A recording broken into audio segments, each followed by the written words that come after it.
Hey everyone, wanted to do a video on two-finger style bowling. How I came to bowl that way and how others might experiment with it if you're curious. Or if you are a two-finger bowler, some techniques, maybe some drills that you could incorporate into your practice to make. I had my cancer removal surgery about 3 weeks ago, so I'm not quite fully back yet. And there's still some recovery that still needs to happen, but a little bit, you might be able to notice that my lip is not perfect. That's one of the side effects of the surgery, is there's a little bit nerve damage in my lip, and I should improve over the course of the months, but for right now, look a little funny. Anyway, I suppose a little history for me. I started to really get into bowling in 1997, late 1997, when I was 16, almost turned 17. Started doing a league, at least a league, all throughout the year, starting in 1997 and continued through about 2004. And like I said in my intro video, I quit to finish college and then sort of got out of the habit until the league season of the 2022-2023 season when I got back into bowling.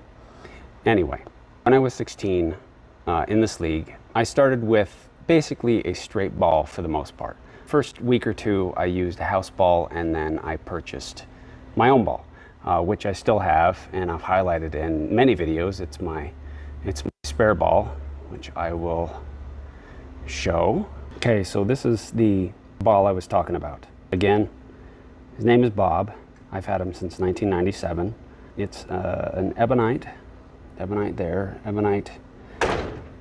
Stinger that I purchased. It's drilled for a traditional grip to throw the ball straight. It's not set up to throw a hook. The hook grip would be a bit wider so that you can clear the thumb. Bought this, used him for about 2 or 3 months, again throwing it straight with a little bit of left to right hook.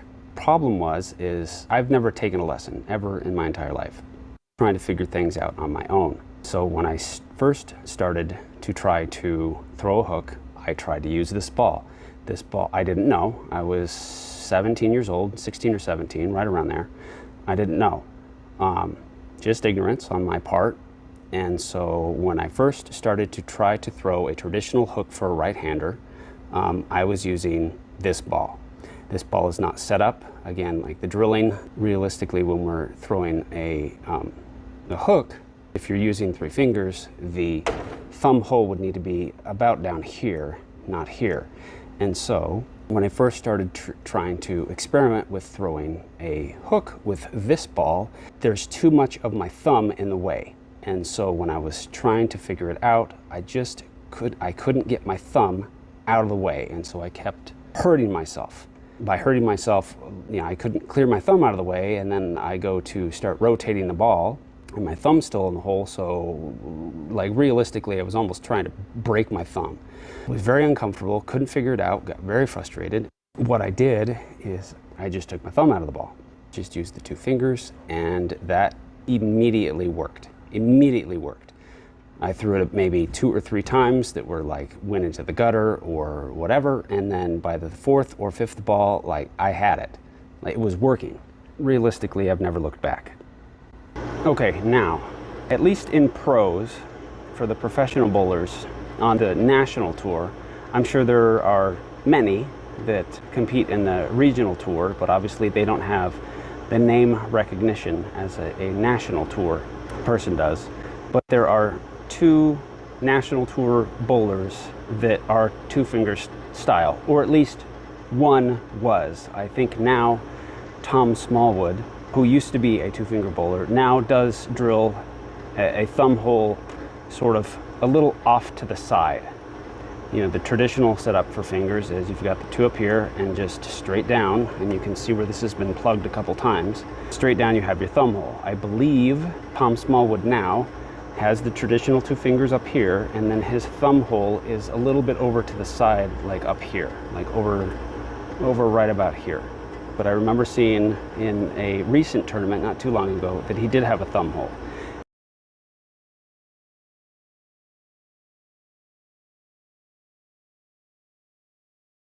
previously, years past, he was a traditional two-finger bowler. Now, the other tour pro that you can look up and see some of the highlights is Tom Daugherty.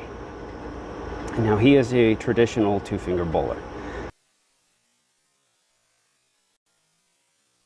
The traditional setup for me is I don't put my fingers very far in. I don't think regular hooking bowlers put their fingers very far in as well, but mine only go to about the upper part of the first knuckle.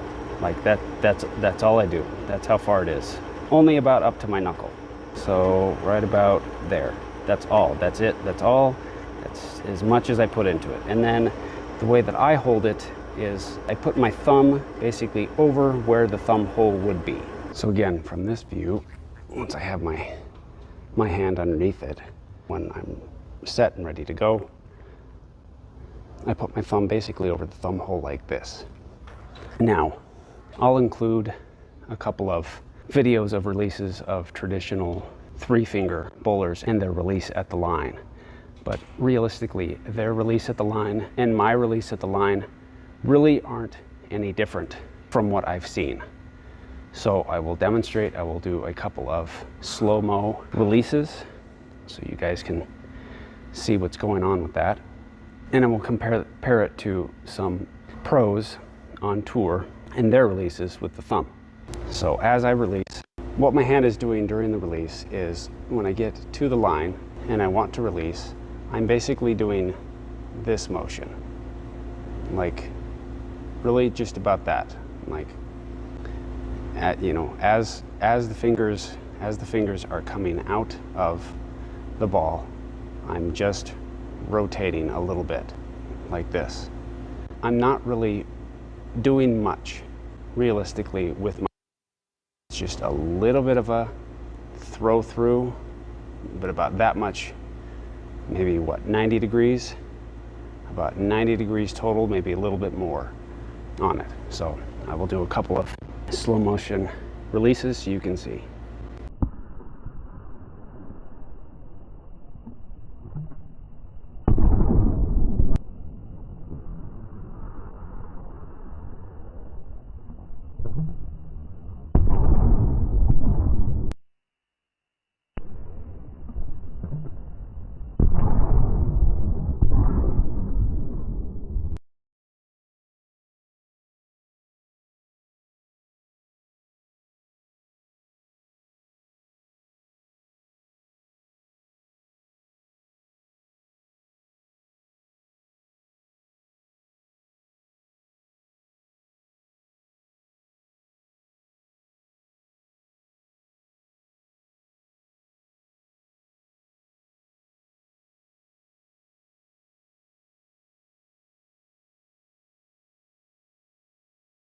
A couple things to talk about when we talk about two-finger style bowling.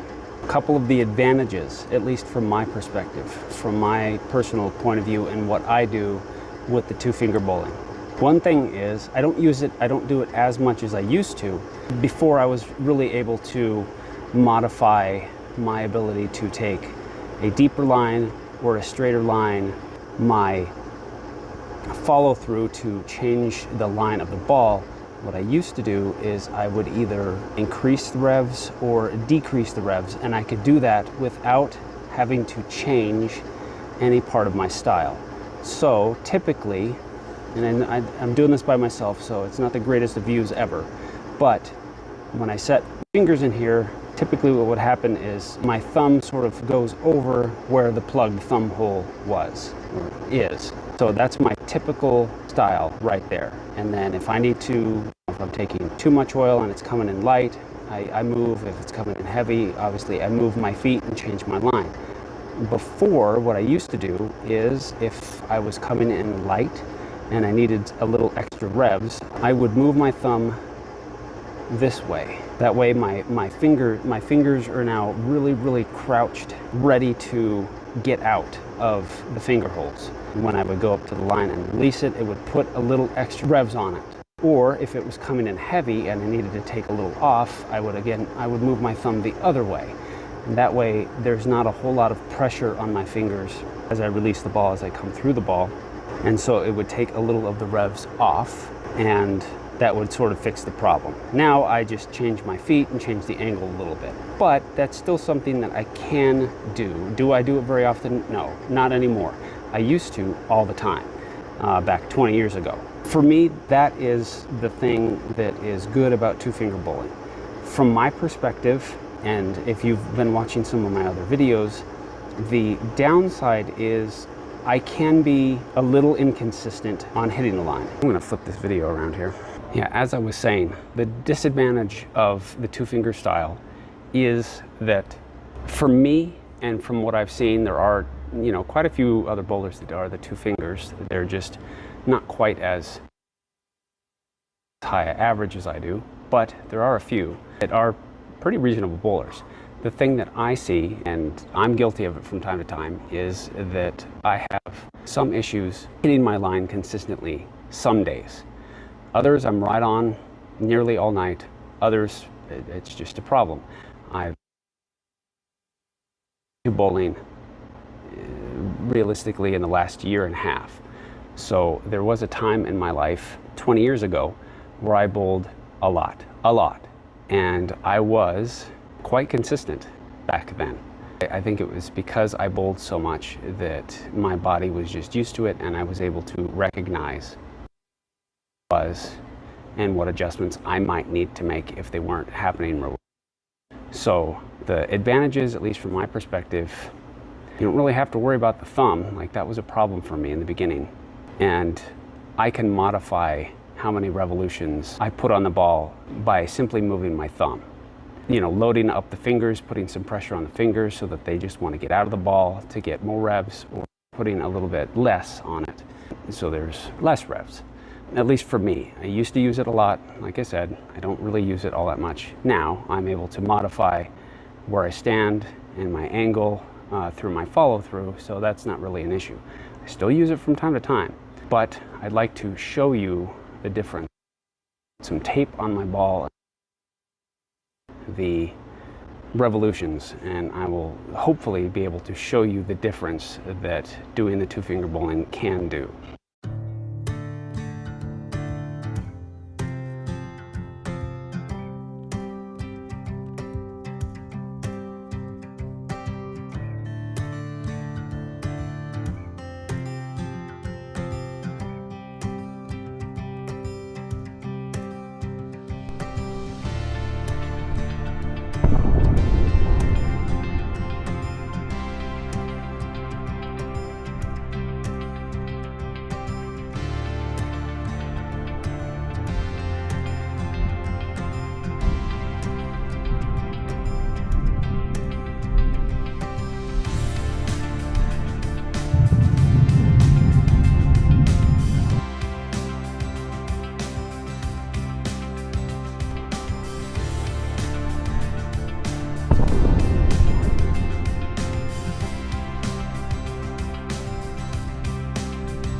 So hopefully with all of that makes sense. So that's a little bit of the history and how I became a two-finger bowler, and what you can do if you'd like to maybe experiment. If you're a straight bowler and you like to find something that's a little bit, I guess in my opinion, it's also a little bit easier, a little bit simpler to do, the movement. I think the drill that I've highlighted recently, a line drill, I think would be something that would be advantageous. Now obviously you have to start off slow. You just want to start at the line. I'll do a demonstration, but basically want to start at the line, take one step back, and all you're doing is you're just taking a step forward and just trying to get through the ball, at least the beginning stages of it. And then once you're a little bit comfortable with that, take a couple steps back and do it, and maybe take 3 or 4 and do a full approach. I mean, there's a lot of approaches, so you could be a 4, 5, 6 step approach, could be 3. It's completely up to you, but at least to start, it would be to start at the line, take a step back, I'll show you here in a second, and then just start there. And then as you become more comfortable, a little more confident, you can move forward from there. But at least start at the line just to get a start. So again, like I said, if you're just wanting to experiment, learning how to curve, want to give it a shot, start up at the line, just take one step back, get your fingers in there the way that you want, how you want them. I suppose now you can see a little bit better with where I put my hand position, and just take one step and throw. And I need to probably turn the lane on. Hand in position, you can probably see it a little bit better here, and then just take a step and throw.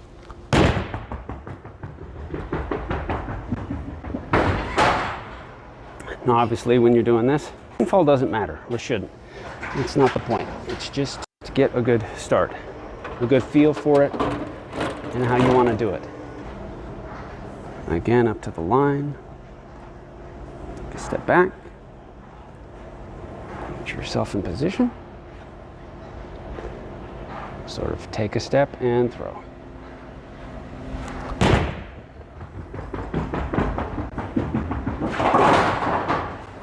We'll do it one more time, just to show. Again, up to the line, step back, get yourself in the position that you want, get a little bit of a swing, I suppose, and then just take a step and throw.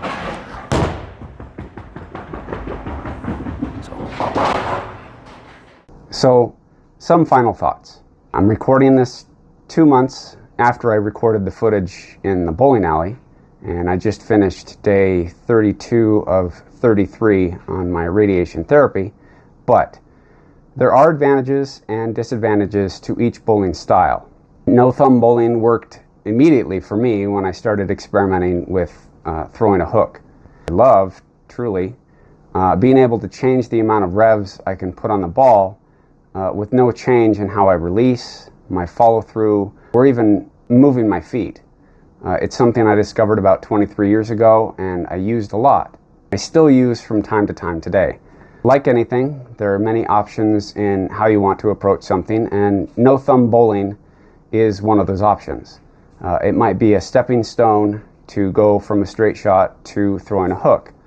Again, in my opinion, it's a little simpler and easier to start with in establishing a hook. I've used it to pretty good effect, and I'm sure Tom Daugherty would agree. Is it for everyone? No, of course not. But I hope it gives another perspective to bowling. Thanks for watching, and I'll have more coming soon, and a cancer update for that matter. So, this is Tap.